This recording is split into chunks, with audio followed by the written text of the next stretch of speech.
things that the internet has made it easy to do is pirate others' content, right? You talked earlier, Joe, about wanting to protect your copyrights.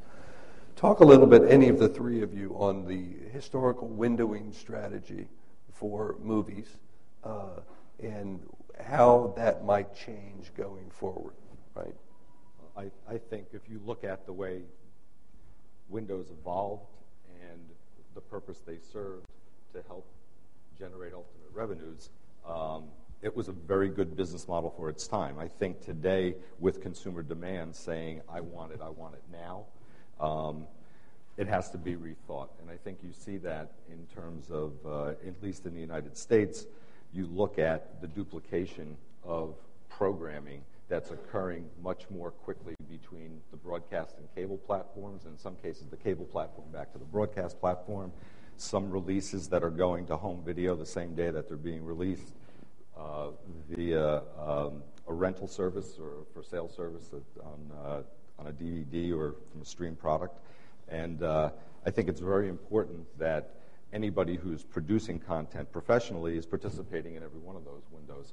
But to Tom's point about fewer big hits and more singles or doubles or cult-like phenomenons, at least in the film genre, I think scarcity, exclusivity is going to mean a lot more going forward.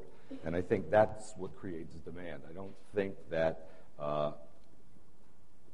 Facebook, with 500 million plus users and an $800 million revenue forecast, yes, they have a lot of users, but able to aggregate any big communities of those at one time that can scale for a marketer's interest is very tough. And I think there's a big role for aggregators. And we need to, I know in our company, we're adding more people and more capability for, in the legal area for copyright protection. Antoine, you gave a very positive outlook about your businesses around the world and how things are going. What about the changing technologies concerns you that you look at as both a challenge, possible challenge, or a possible opportunity as we continue to change? Jim, if I may just comment on the Sure. previous point as well. Our view is that the movie industry is going in for a similar beating as what the music industry went. The piracy has not been as rampant as it's been on music. I lived in Bangkok for 5 years. I never was able to find a single shop that sold CDs because, it's just so easy that, nobody even bothers anymore. But they still sell DVDs.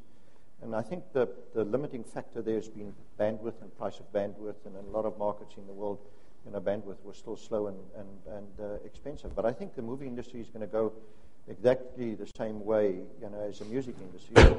The artists, musicians are kept alive by doing, live shows, and we have now more artists coming to South Africa singing here and performing here than ever before, I guess as a result of piracy. I'm not sure what the movie industry is going to do. But an analogy that we're quite familiar with is, for instance, the games industry. In Asia, nobody buys console games. Why is that the case? Because that way you don't meet other people. In Asia, they play online games. And American, European-based games development companies have been extremely slow to move to online gaming because of the fact that they were protected by sufficient intellectual property legislation and piracy control, etc., to protect them against piracy, and they were able to make good money. But in Asia, they were not able to do that. So that's why you found that everybody moved to online games. And some of the games that we operate in China has at its peak, 3-4 million peak concurrent users. Those are enormous communities that has, enormous monetization capabilities. So I think the biggest development that will come in technology will be the increased throughput and storage capability of devices. I mean, look at the iPads. What a wonderful device. I wish that launched in South Africa already, and we all have it already, bought it in China, I guess.